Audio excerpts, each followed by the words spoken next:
messieurs, bonsoir. Merci d'avoir choisi RTI 1 à la une de ce 20h.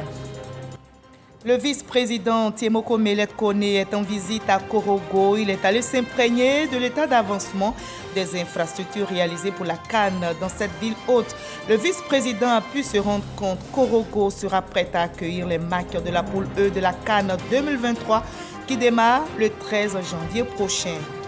Nous sommes justement à J-15 de la CAN et tout est mis en œuvre pour la réussite de cette fête du football. Le volet religieux est pris en compte. Le Premier ministre Robert Begré-Mambé a fait aujourd'hui appel à toutes les confessions religieuses de notre pays pour prier en vue du bon déroulement de la Coupe d'Afrique des Nations. À l'orée de la nouvelle année, le ministre d'État, ministre de la Défense, Téné Birahima Ouattara, visite Tengrela au nom du président Alassane Ouattara, chef suprême des armées. Le but de sa présence là-bas, traduire la reconnaissance de la nation ivoirienne aux soldats déployés dans le nord du pays pour lutter contre le terrorisme. Et en RD Congo, l'heure est à l'attente des résultats après la présidentielle, les législatives et municipales. Les Congolais s'impatientent depuis 10 jours, mais la CNI rassure. Les résultats provisoires globaux pour la magistrature suprême seront connus demain dimanche.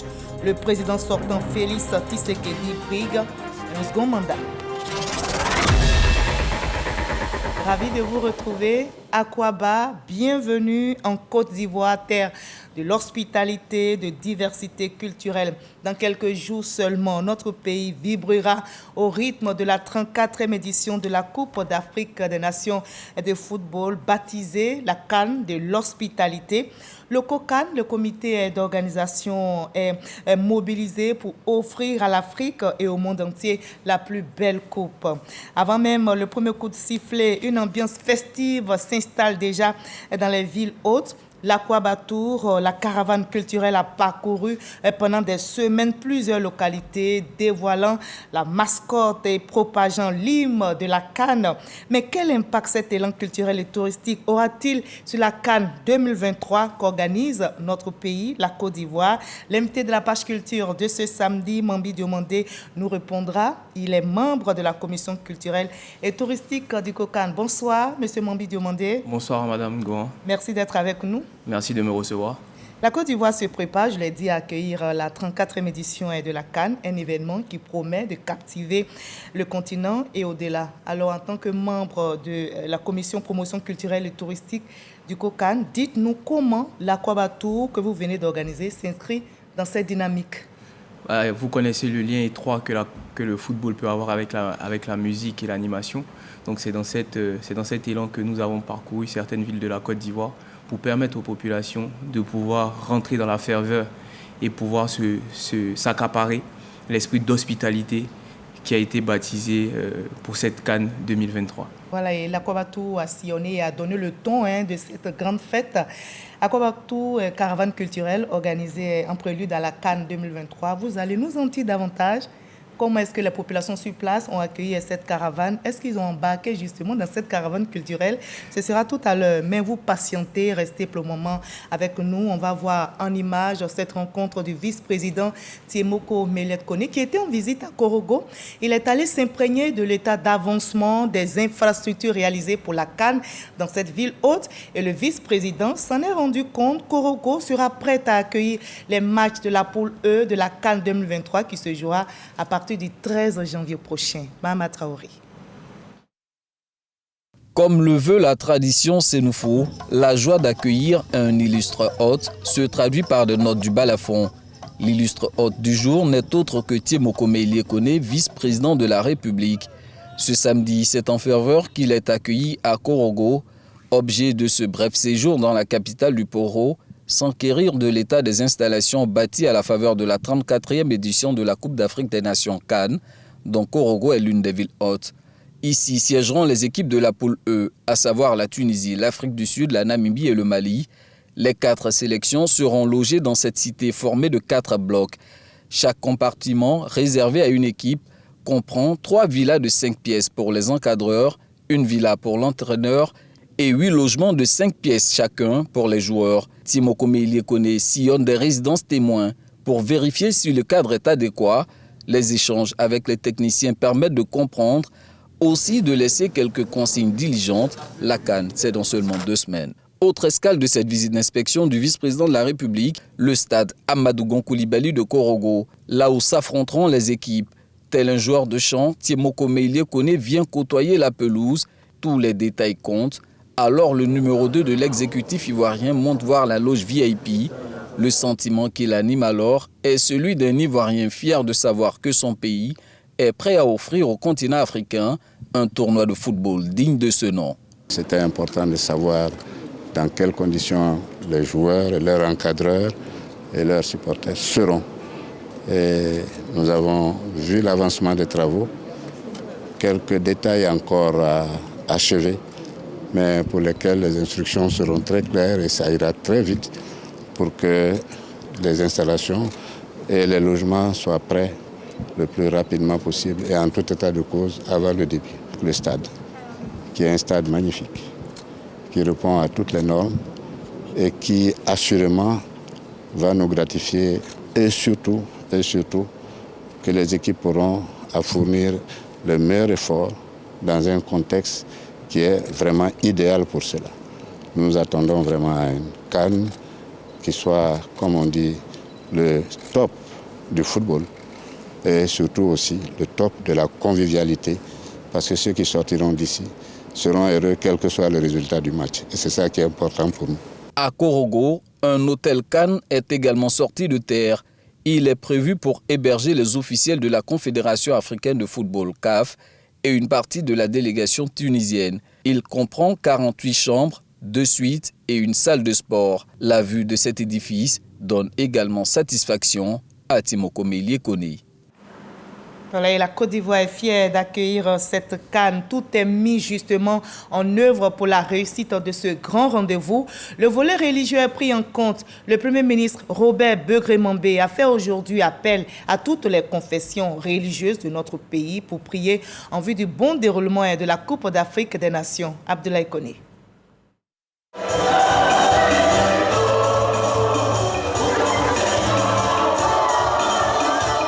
Le temps d'une demi-journée, le palais de la culture de Treichville s'est mué ce samedi en un géant temple de prière. Tous ensemble sur la même estrade et même dans les gradins de cette immense salle de spectacle, chrétiens et musulmans ont adressé des prières à Dieu. Sans Dieu, nous ne pouvons rien faire.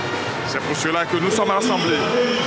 Tous les guides religieux de la Côte d'Ivoire, de toute obédience, réunis pour intercéder auprès de Dieu, pour qu'il daigne lui-même assurer la sécurité de cette CAN.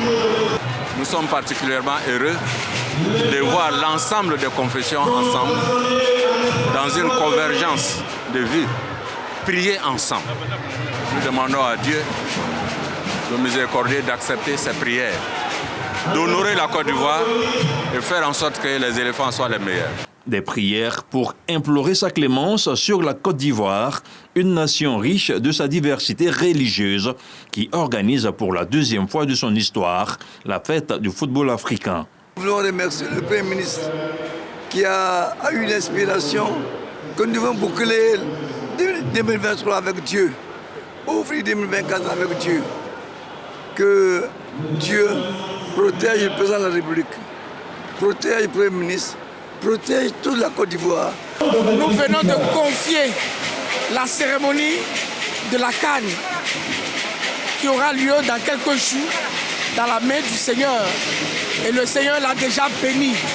Nous voulons rassurer la population que les choses vont bien se passer.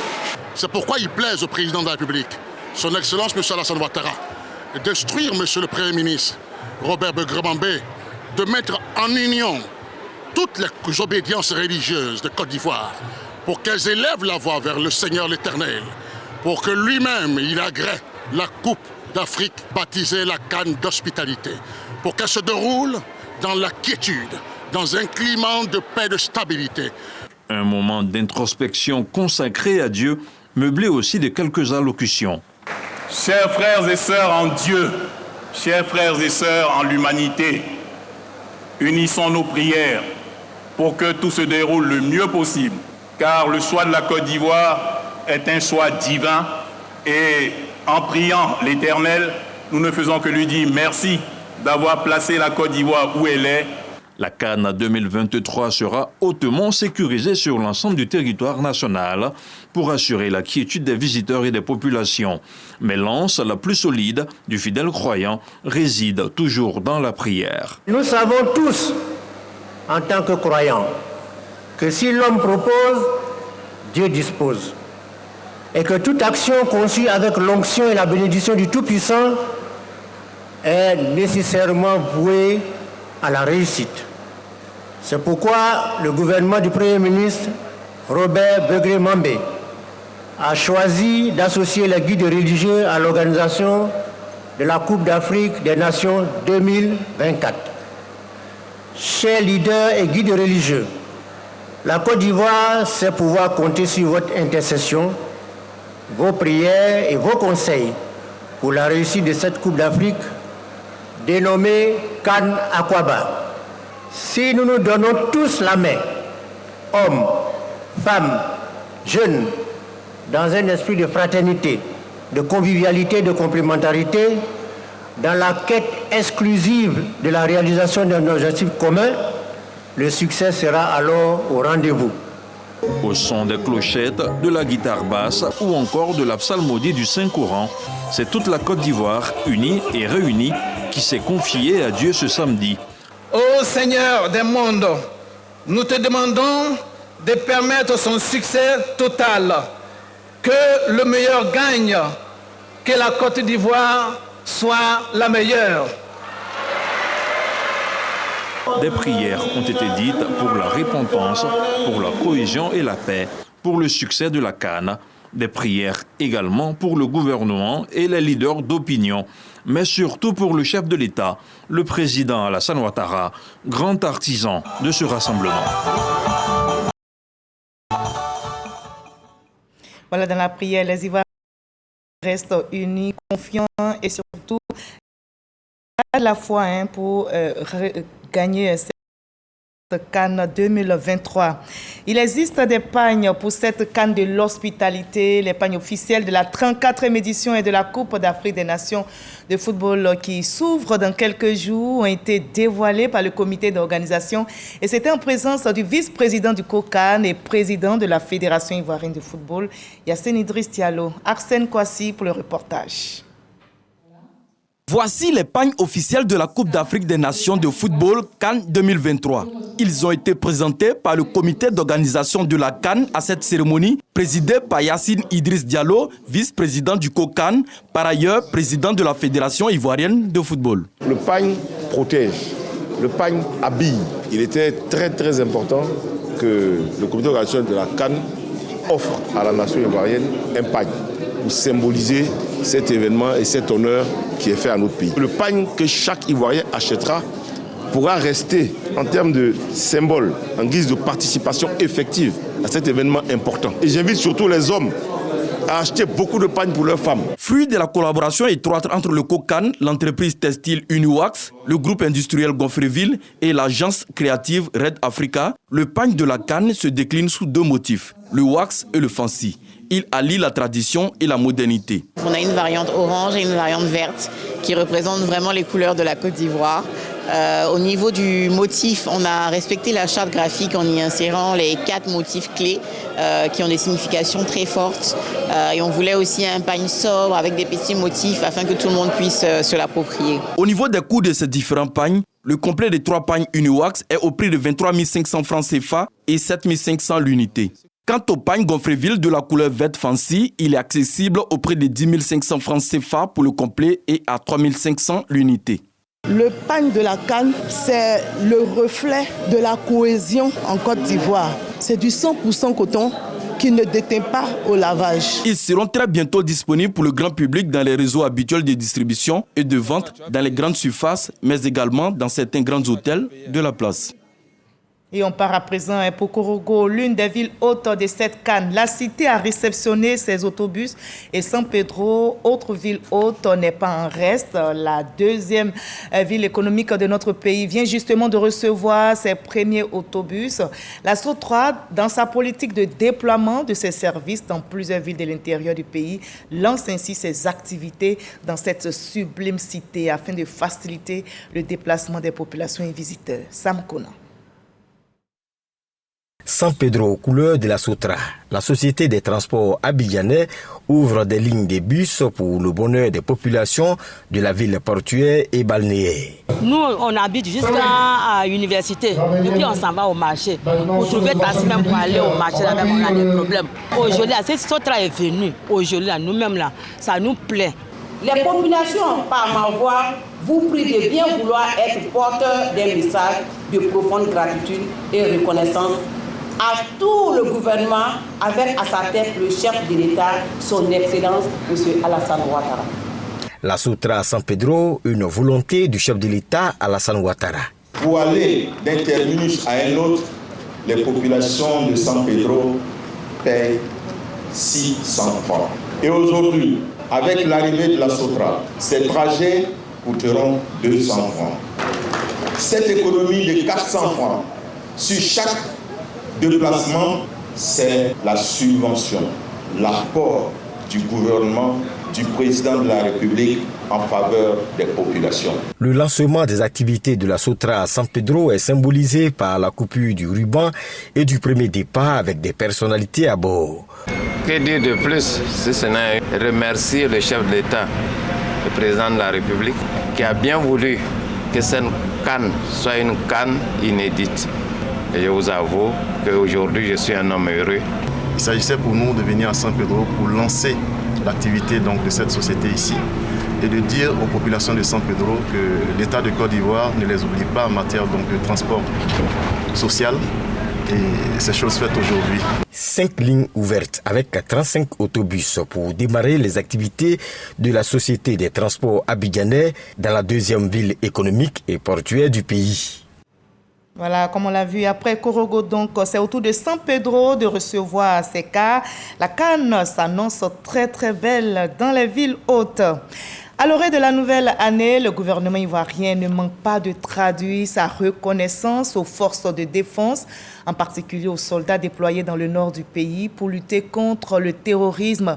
Le ministre d'État, ministre de la Défense, Téné Birahima Ouattara, était à Tengrela au nom du président de la République, Alassane Ouattara, pour leur témoigner la gratitude de la nation ivoirienne, nous rapporte Kader Sogodogo. Tengrela. Il est un peu plus de 11h GMT, ce 30 décembre 2023. La République se tient aux côtés des éléments des forces armées de la zone opérationnelle Nord. Le ministre d'État, ministre de la Défense, Téné Birahima Ouattara, est dans la localité au nom du chef suprême des armées, le président de la République, Alassane Ouattara, pour traduire toute la reconnaissance de la Côte d'Ivoire à ces vaillants soldats qui, de jour comme de nuit, au péril de leur vie, font front contre le terrorisme. Une visite guidée de la future base de sous-groupement tactique interarmée 32 qui sera inaugurée dans les prochains jours avant la rencontre. Sur place, c'est le général de brigade Zoumana Ouattara, commandant la zone opérationnelle Nord, qui va présenter le moral des troupes. Monsieur le ministre d'État, ministre de la Défense, les hommes sont déterminés. Les chefs qui les encadrent avec eux. Nous sommes conscients du défi qui est le nôtre et nous en mesurons la portée. C'est pour cela que nous ne ménagerons aucun effort afin de le relever. Monsieur le ministre d'État, ministre de la Défense, je voudrais vous réaffirmer notre engagement et notre détermination à ne céder aucun millimètre carré de notre territoire. Le traditionnel repas de fin d'année, gage des liens forts qui unissent le peuple et son armée, a permis à l'émissaire du chef suprême des armées de traduire l'engagement d'Alassane Ouattara à se tenir aux côtés de son armée. Je voudrais vous demander, au regard du sacrifice consenti par la nation ivoirienne, de rester vigilant, de rester les premiers protecteurs de toutes les populations vivant ici en Côte d'Ivoire. Votre mission est importante et je peux vous assurer que de notre côté, nous ferons en sorte de remplir nos engagements vis-à-vis de vous. Ces engagements consistent à faire en sorte que vous soyez dans les meilleures conditions de travail. Nous vous en faisons la promesse. Je pense que nous tiendrons cette promesse-là. Des balafonies aux couleurs de l'équipe nationale de Côte d'Ivoire. C'est bientôt la CAN, mais aussi le royaume de l'armée. Des moments forts où cette cohésion et cette joie de passer d'une année à une autre s'est ressentie. Voilà, la solidarité, la charité se renforcent en cette période de fête. Justement, après la remise symbolique des dons du président de la République, Alassane Ouattara, aux populations du district d'Abidjan et par le Premier ministre Robert Begré-Mambé, les vice-gouverneurs sont en mission dans les 13 communes pour distribuer justement ces vivres. Ismaël Deo Jamagagi. Trècheville, première étape de cette journée de partage des dons du président de la République aux populations du district d'Abidjan. Chaque habitant de la commune Nzassa réceptionne un sac de riz de 5 kg, une bouteille d'huile de 1,5 litre, une volaille et des conserves. En cette fin d'année, donner vraiment des kits alimentaires à des femmes qui en ont vraiment besoin, on ne peut pas comprendre quelle joie ça nous fait au cœur. Le message du président de la République aux populations de Trècheville est porté par le vice-gouverneur Vincent Uncho. Donner ces kits alimentaires, pour lui, c'est sa façon à lui d'être avec sa population, de créer sa proximité. Il a toujours dit il faut développer le vivre ensemble. De même pour Koumassi, ici, les populations ne boudent pas leur plaisir face à cette action de portée sociale. Grâce au nom d'Alassane Ouattara, tout va mieux. On est bien. Ce président est venu pour combler un vide. Et nous disons vraiment merci au président de la République qui, chaque fois, se souvient de nous et nous vient en aide. Les pieds ne vont pas, où le cœur n'y est pas. Et c'est un signe d'amour. Et l'amour est divin. Autour des populations de Cocody de bénéficier des faveurs du chef de l'État, Alassane Ouattara. Guides religieux et communautaires reçoivent des mains du vice-gouverneur Honoré Sia ces kits alimentaires pour leur permettre de passer un bon moment en ces fêtes de fin d'année. Nous sommes très heureux de recevoir tous ces vivres en fin d'année. Vraiment, ça fait plaisir aux villageois, ça fait plaisir aux riverains. Vous savez, la sainte parole nous recommande de penser aux démunis, de penser à ceux qui ont moins de moyens que nous et de partager surtout en fin d'année. Instituée il y a un peu plus de 10 ans, la traditionnelle remise de kits alimentaires du président Alassane Ouattara aux communes du district d'Abidjan s'inscrit dans le cadre d'une vision solidaire. Cette année, ce sont 150 villages et campements accompagnés des 13 communes du district d'Abidjan qui bénéficient de l'action du président de la République de Côte d'Ivoire. Et justement, la 11e édition de remise de dons du président de la République, Alassane Ouattara, aux populations du sud de Comoé s'est tenue aujourd'hui, veille de la Saint-Sylvestre, dans la ville historique de Grand-Bassam.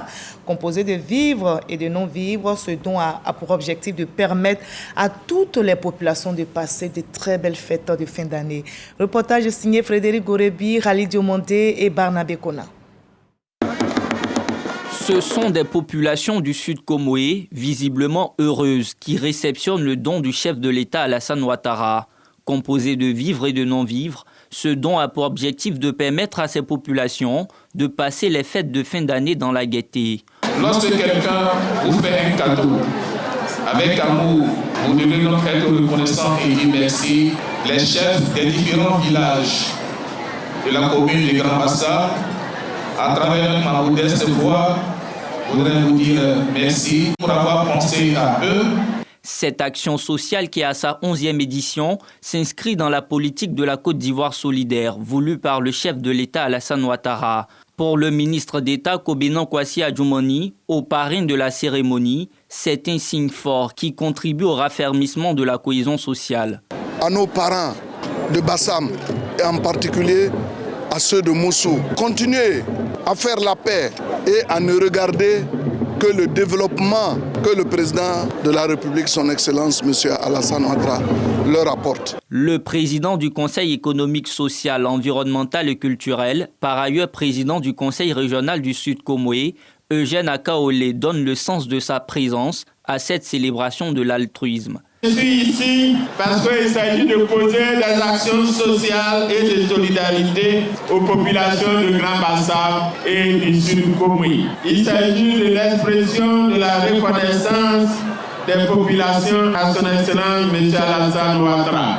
Oui, bien compris et suffisamment exprimé, reste d'abord et avant tout un acte de noblesse de l'âme, un acte de bonté de cœur, de dignité manifestée et de grandeur humaine.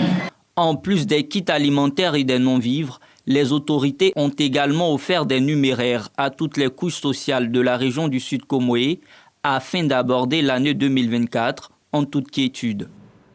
Et l'euphorie des fêtes de fin d'année se fait déjà ressentir au niveau de la population, surtout chez les femmes.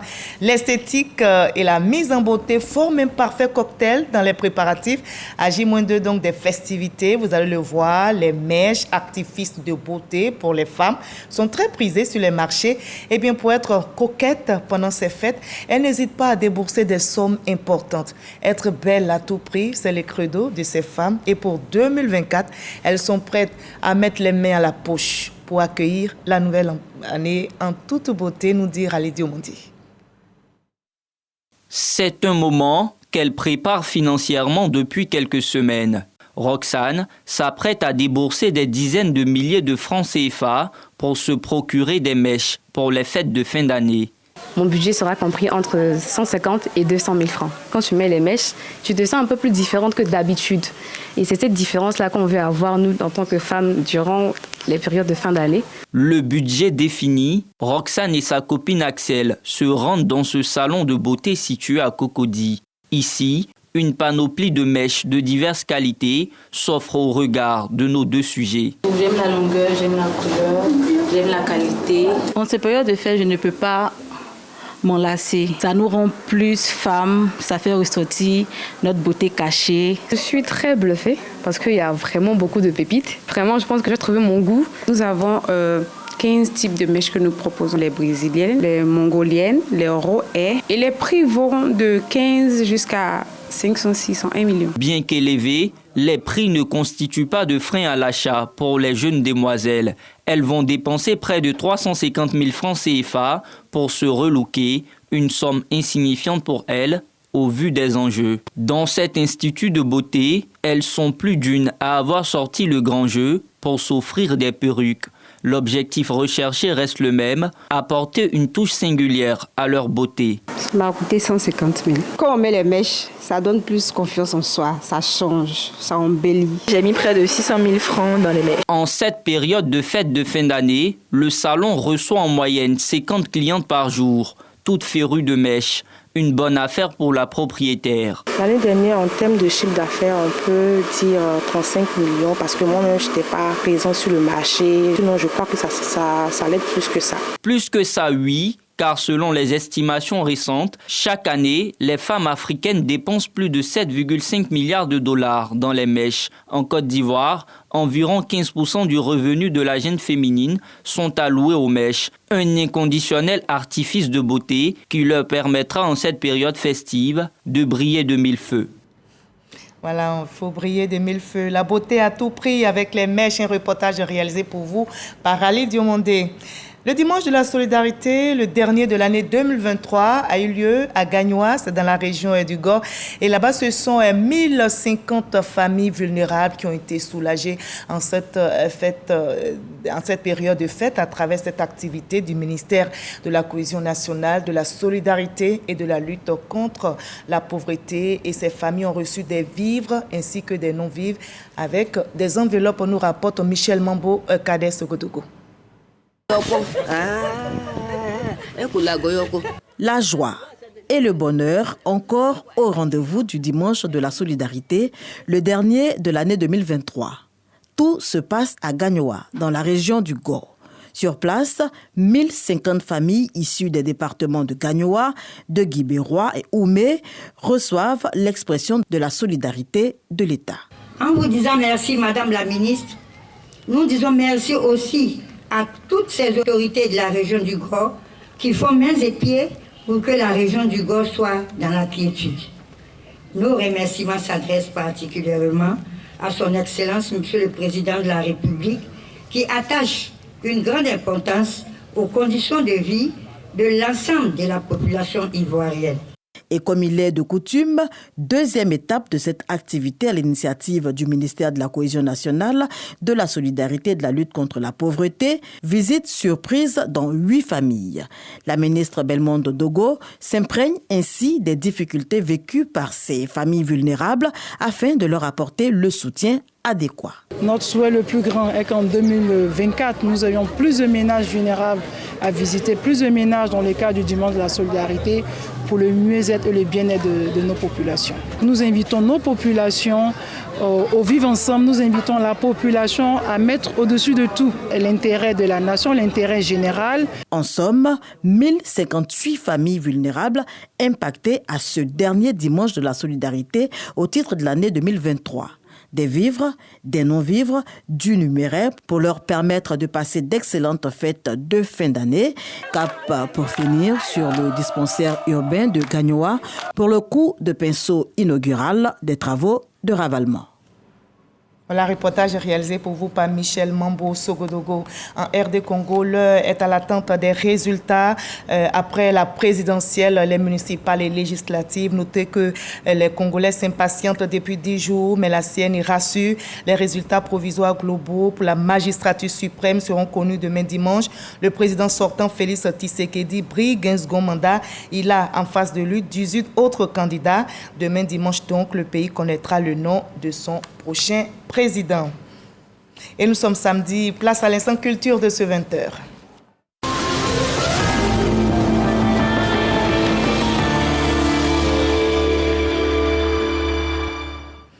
Et on démarre cette page dans la bonne humeur avec votre émission préférée, Bonjour 2024, qui a tenu toutes ses promesses.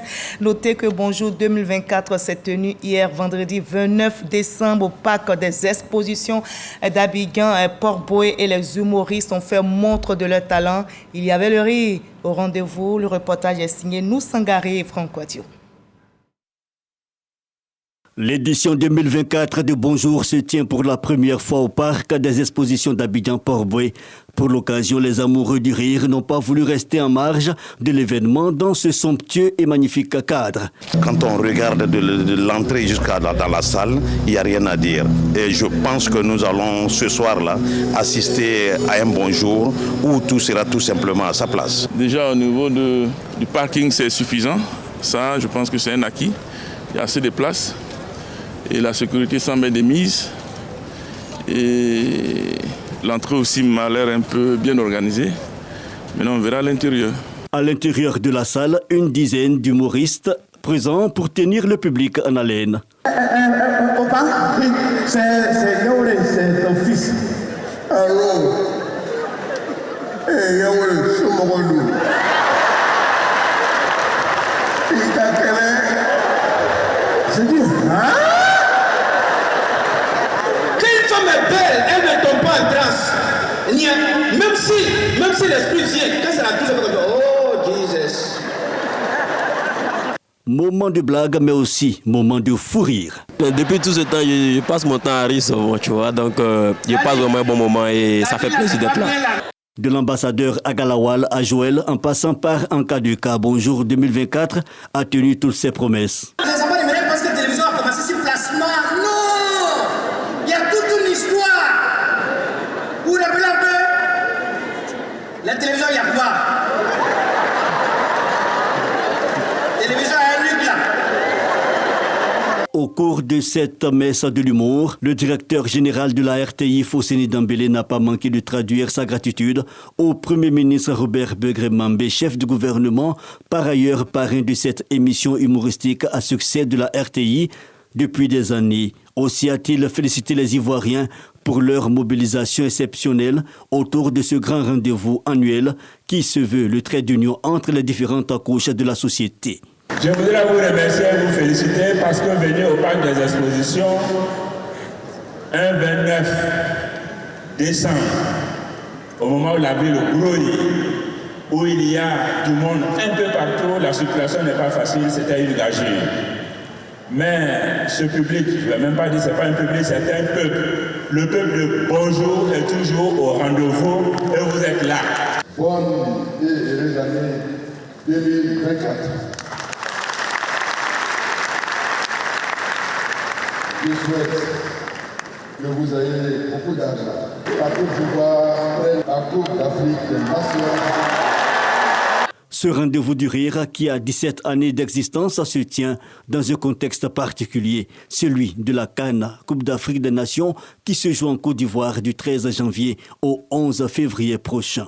Fini Bonjour 2024 à Abidjan, place à Bonjour Tour, qui sillonnera les communes du district d'Abidjan et certaines villes de l'intérieur du pays.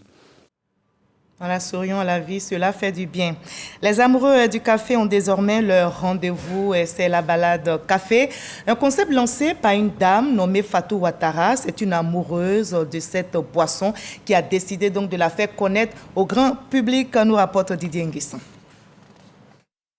Une trentaine de personnes embarquent sur ce bateau. Elles s'offrent une balade sur la lagune ébriée à la découverte d'Abidjan et ses tentacules lagunaires.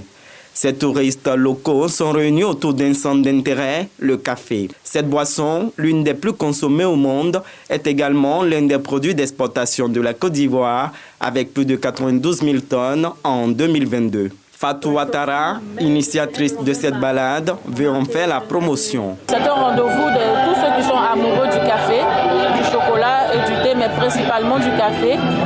Faire aimer le café, montrer un autre visage du café, amener ceux-mêmes qui n'aiment pas le café à consommer le café, parce que je suis une grande amoureuse du café et je voulais partager ma passion avec mes amis, avec toutes les personnes qui souhaiteraient découvrir le café.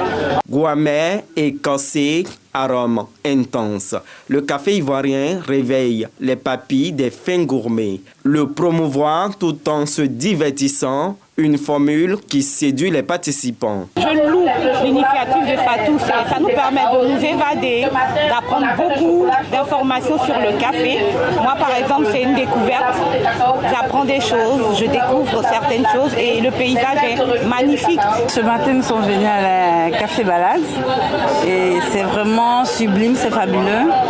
On apprend beaucoup du café aussi et on a aussi de belles rencontres. La balade lagunaire autour du café se tient tous les 2 mois. On en arrive à l'entretien avec notre invité de la page culture. La CAN, c'est dans quelques jours seulement, et le COCAN qui s'active pour la réussite de l'événement prévoit une belle animation autour du jeu. L'Aquabatou a donné déjà le ton, et pour en parler, nous avons avec nous M. Mambi Diomandé. Il est membre de la commission culturelle et touristique du COCAN. Ravi de vous retrouver, M. Mambi Diomandé. Tout le plaisir est pour moi. Et de parler avec vous du volet culturel de la CAN 2023. Alors pour commencer, pourquoi l'Aquabatou a-t-il été planifié en fin d'année, juste avant la CAN? Ça a débuté en novembre. Effectivement, ça a débuté en novembre. Moi, je ne dirais pas que ça a été placé en fin d'année. Je dirais juste que c'est un concours de circonstances dans la mesure où on a un planning, on a un calendrier en accord avec la CAF. Et donc, c'est la raison pour laquelle, juste avant de commencer le game, comme on dit, on place l'euphorie, on place la fête, on place l'amusement et surtout on va à la rencontre des populations. Je peux peut-être vous aider. Peut-être c'est parce que vous voulez qu'on soit tous dans l'ambiance proche donc de la CAN. Quand Aquabatou fait le tour, on est dans l'ambiance. C'est cela. C'est exactement ça. Alors, comment les populations ont-elles réagi à la présence de l'Aquabatou dans les différentes villes? D'abord, combien de villes avez-vous sillonné? On a sillonné une vingtaine de villes. D'accord. Et comment les populations ont réagi? Ça a été toujours avec une véritable hospitalité. Je pense que le mot, il est bien passé. Et une certaine ferveur. C'est ce qui nous caractérise d'ailleurs. Justement. Donc, on a retrouvé cette hospitalité-là dans toutes les villes où on est passé, avec une ferveur des populations et vraiment une envie de voir la mascotte et de célébrer avec l'hymne de la compétition. Et ils ont tourné l'hymne avec vous, avec l'équipe. Comme on dit en force.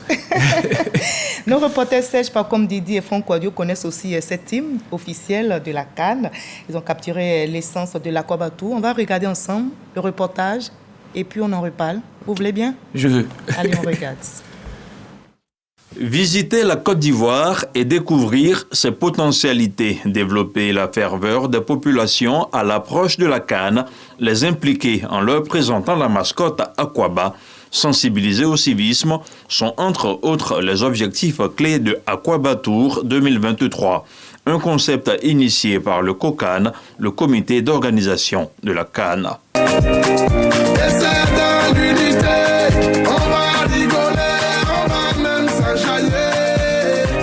Caravane, meet-up avec la mascotte Akwaba, concerts sont les activités phares de Akwaba Tour 2023. Démarrée le 8 novembre dans la commune de Tafiré, cette tournée a connu son apothéose le 17 décembre dernier à Abidjan.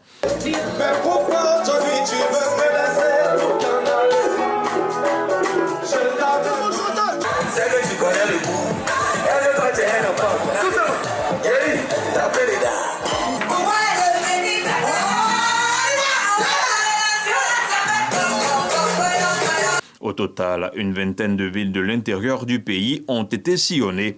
Un peu plus d'une dizaine d'artistes en vogue et de renom ont été cooptés pour égayer les populations.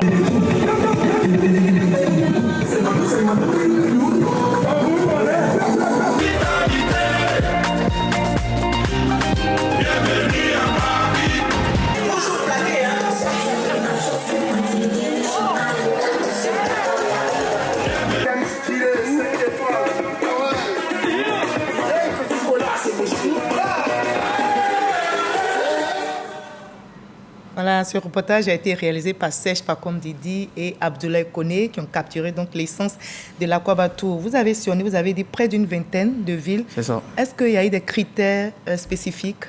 Non, il n'y a pas eu spécifiquement de critères pour sillonner ces villes. C'est qu'on a regardé simplement les villes hautes, à savoir Yamoussoukro, Bouaké, Korogo, San Pedro et Abidjan. Et en fait, on a défini des axes avec des villes qui sont aux alentours de ces villes hautes. Ah, d'accord. Et dites-nous, quels étaient au juste les buts principaux de l'Akwaba Tour? Est-ce que tout a été fait comme vous le vouliez? Est-ce que ces objectifs ont été atteints? Pour moi, ces objectifs ont été à 100% atteints. Il faut dire que Akwaba Tour s'inscrit dans la vision du président de la République, à savoir faire de cette CAN la plus belle jamais organisée. Et donc, pour pouvoir en fait faire une CAN qui soit la plus belle jamais organisée, il faut bien évidemment impliquer toutes les populations. Donc, pour impliquer toutes les populations, il faut partir à leur rencontre. C'est dans ce cadre-là que nous sommes allés avec la mascotte, rencontrer ces populations, leur permettre de faire des photos avec cette mascotte-là, leur permettre de s'accaparer de ce symbole. Vous avez senti la ferveur, totalement. la joie de ces populations. Mais j'en souris même encore. Et l'hymne? L'hymne aussi. Et donc, c'est dans ce cadre-là que, justement, on est allé avec la mascotte, l'hymne, près de ces populations, leur offrir un concert, une caravane dans les différentes villes et les villes environnantes et faire en sorte qu'ils puissent vraiment s'imprégner de cette CAN qui doit être organisée. Et cette CAN qui avance à grands pas. Alors, après le tour réussi, comme on vous l'a entendu dire, comment comptez-vous continuer la promotion de la CAN et de son hymne? Aujourd'hui, Akwaba Tour, c'est fini depuis le 17 décembre dernier. Effectivement. Alors, comment pour continuer, vous poursuivre la promotion de cette hymne officielle? Alors, il faut savoir qu'aujourd'hui, l'hymne se retrouve dans toutes les grandes surfaces, dans toutes les grandes surfaces, supermarchés, dans tous les maquis, restaurants et boîtes de nuit. Il n'y a pas de droit, on peut chanter comme on veut. On peut l'écouter comme on veut, le chanter comme on veut. C'est vraiment un produit pour les Ivoiriens qui a été fait par des Ivoiriens. Et donc aujourd'hui, il n'y a pas de problème. On retrouve également cet hymne-là sur toutes les plateformes de téléchargement légal. Donc l'hymne est à la portée des Ivoiriens, mais pas que, également à la portée de tous les Africains. Y a-t-il d'autres chansons ou initiatives musicales prévues pour animer la CAN? Oui, bien sûr. En dehors de l'hymne national, de l'hymne officiel de la CAN? Oui, bien sûr. C'est que pour la première fois, et ça rentre toujours dans la droite lignée de la plus belle CAN jamais organisée, nous avons un album de 7 titres qui a la participation de plus de 15 artistes. Donc cet album est également disponible sur toutes les plateformes de téléchargement légal. Donc album réalisé par d'autres artistes? Par d'autres artistes ivoiriens, notamment Didi B, Kérosène, José et des arrangeurs ivoiriens et d'autres artistes aussi africains. à savoir Caris, VG Dream, qui sont des grandes stars françaises d'origine ivoirienne. D'accord. Il y a l'animation culturelle, mais il y a aussi le volet touristique Totalement. de cette CAN. Alors, il y a 5 villes hautes, voilà. Et alors, dites-nous, quel site touristique vous pourriez recommander aux visiteurs de cette CAN? La belle innovation, je vais le citer au niveau du tourisme, c'est qu'on a mis en place une application qui s'appelle Aquaba CI. Et en fait, Aquaba CI est, si vous voulez, la boussole de tous ceux qui vont participer à cette CAN, parce qu'ils peuvent retrouver les endroits touristiques certifiés et homologués par le ministère du Tourisme, donc notamment la basilique au niveau de Yamoussoukro, le village Waïnéné au niveau de Korogo, le village Rock au niveau de San Pedro et Inzi River Lodge au niveau de Boaké. Donc c'est vraiment une organisation bien spécifique qui vise à la promotion du tourisme au-delà de tout ce qui peut être culture et de tout ce qui peut être foot. N'oubliez pas Abidjan, la capitale économique ivoirienne. Mais on n'en parle plus. On nous regarde. Ceux qui vont venir, ils vont venir nombreux. Vous dites c'est la plus belle CAN que nous allons organiser. Qu'est-ce qu'ils peuvent visiter ici à Abidjan? Mais aujourd'hui à Abidjan, si on s'étend au Grand Abidjan, il y a plein d'éléments touristiques qu'ils peuvent voir au niveau de Bassam. Il y a notre belle cathédrale, il y a le superbe pont Alassane Ouattara. Il fallait le citer, c'est à dessein que j'ai posé la question. Donc aujourd'hui, ils ont vraiment beaucoup d'éléments touristiques à pouvoir visiter sur Abidjan. Et je ne peux pas vous laisser sans vous poser cette question. Je sais que vous vous attendez à cette question. Alors, le COCAN a érigé des règles pour la diffusion des marques dans les espaces publics tels que les restaurants, parce que quand on parle aussi de tourisme, c'est aussi des restaurants, c'est aussi des bars, des machis où des Ivoiriens qui viennent de l'étranger vont pouvoir s'y retrouver pour regarder, se régaler. Est-ce que on peut le faire aisément, sans condition? Est-ce que ces propriétaires de bars, de maquis peuvent diffuser ces marques? Ils peuvent le faire. Sans problème, avec de belles animations. Je l'ai dit haut et fort, ils peuvent le faire aisément. Et le président du COCAN l'a largement diffusé ces derniers temps. On ne demande aux populations que de se soumettre à certaines règles. Certaines règles qui sont érigées par la CAF, puisque cette compétition appartient à la CAF. Et la règle la plus essentielle et la plus élémentaire, c'est simplement, dans ces endroits-là, de ne pas faire la promotion de sponsors contraire aux sponsors de la compétition. Voilà la seule règle qui est mise en avant de toute diffusion dans des espaces publics. Mais pour le reste, il n'y a aucune, mais vraiment aucune restriction pour quiconque qui possède un endroit de diffuser les matchs de la CAN. Bien au contraire, c'est le but et c'est ce que le président du COCAN demande à tous les Ivoiriens. Voilà qui est bien clair. Alors, pour conclure, expliquez-nous, M. Mambi Diomandé, comment chacun peut-il contribuer à faire de cette CAN un moment inoubliable, une fierté nationale, la CAN la plus belle et la plus jamais organisée? Mais je commencerai par dire à tous les Ivoiriens, et comme on l'a pu le faire à travers Aquaba Tour, de garder leur sang-froid, d'être le peuple qu'on connaît, d'être ce peuple hospitalier qui va recevoir en fait toutes les autres délégations, de pouvoir, à travers tous les éléments et tout le dispositif qui a été mis en place par le COCAN, de pouvoir profiter de cette CAN, mais de pouvoir profiter de cette CAN sainement et dans le calme. Pour terminer complètement, ces visiteurs qui vont venir, ces touristes qui vont venir, comment est-ce qu'ils pourront se déplacer pour aller vers les sites? Tout est prévu ou bien ils se débrouillent? Non, tout est prévu et je laisserai peut-être sur un autre plateau la commission transport et logistique pour pouvoir s'étendre sur ce sujet. Et nous serons donc ouverts, la RTI les attend. Merci beaucoup. Merci beaucoup, M. Mambi Diomandé. Merci d'avoir été sur notre plateau. Et très belle CAN. Surtout, il faut que la coupe reste ici. Hein. Mais c'est normal, ça reste à la maison. Voilà, la CAN qu'abrite la Côte d'Ivoire en 2024 s'annonce sous de meilleurs auspices, on l'a entendu, en couleur et en son. C'est la CAN de l'hospitalité, de la culture, de découverte et de rayonnement pour notre pays. Et la Côte d'Ivoire, mon pays, ton pays, notre pays, est impatient de partager son histoire riche et diversifiée, ses trésors culturels et ses merveilles touristiques avec chaque visiteur lors de cette CAN. Voilà, merci beaucoup à vous et ne décrochez surtout pas. Juste après ce journal, vous aurez votre émission de télé-réalité 1 à 12. Et moi, j'ai été très ravie de vous présenter ce dernier numéro de la page culture de l'année 2023. Je formule pour vous, pour 2024, mes vœux de santé, de prospérité. Que les éléphants remportent la CAN. À l'année prochaine. Prenez soin de vous et de vos proches.